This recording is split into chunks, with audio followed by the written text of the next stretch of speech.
కృష్ణా జిల్లాలోని Machilipatnam private corporate విద్యాసంస్థలకు కొమ్ము కాస్తున్న విద్యాశాఖ అధికారులను తక్షణమే సస్పెండ్ చేయాలని డిమాండ్ చేశారు విద్యార్థుల తల్లిదండ్రులు.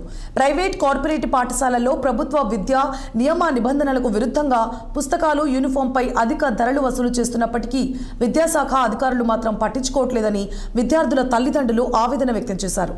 ఇక విద్యాశాఖ కార్యాలయం వద్ద విద్యార్థుల పేరెంట్స్ తో కలిసి డిఈఓ రామారావుకు వినతిపత్రం అందించారు. ప్రైవేట్ పాఠశాలలో పుస్తకాలు అధిక ధరలకు విక్రయిస్తున్నారని ఫిర్యాదు చేసిన విద్యాశాఖ అధికారులు నిర్లక్ష్యంగా వ్యవహరించారని సంఘ కార్యదర్శి వి అరవింద్ కుమార్ ఆగ్రహం వ్యక్తం చేశారు.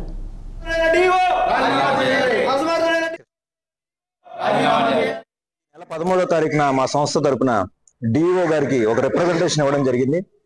ఆ రిప్రజెంటేషన్ ప్రకారం ప్రైవేట్ మరియు కార్పొరేట్ స్కూల్స్ ఏవైతే ఉన్నాయో అవి నిబంధనలకు విరుద్ధంగా, జీవోలకు వ్యతిరేకంగా స్కూళ్ళలో స్టేషనరీల దగ్గర నుంచి పెన్సిల్, షార్ప్నర్, యూనిఫామ్ అధిక రేట్లకు అమ్ముతూ పేరెంట్స్ నిలువు దోపిడీ చేస్తున్నారని చెప్పి మేము గత 13వ తారీఖు రిప్రజెంటేషన్ ఇవ్వడం జరిగింది. ఆ రిప్రజెంటేషన్ మీద డిఓ గారు స్పందిస్తూ 2 రోజుల్లో చర్యలు తీసుకుంటానని చెప్పడం కూడా జరిగింది. కానీ వాటికి 12 రోజులు గడుస్తున్నా ఎలాంటి చర్యలు తీసుకోపోగా ప్రైవేట్ మరియు కార్పొరేట్ స్కూళ్ళు మధ్యతరగతి మరియు దిగువ మధ్యతరగతి ప్రజల్ని దోచుకోవడం, పీడించడమే పనిగా పెట్టుకుని అధిక రేట్లతో ఒక 20 రూపాయలు ఉండే పుస్తకాన్ని 100 రూపాయలకు అమ్ముతూ నిలువు దోపిడీ చేస్తున్నారు.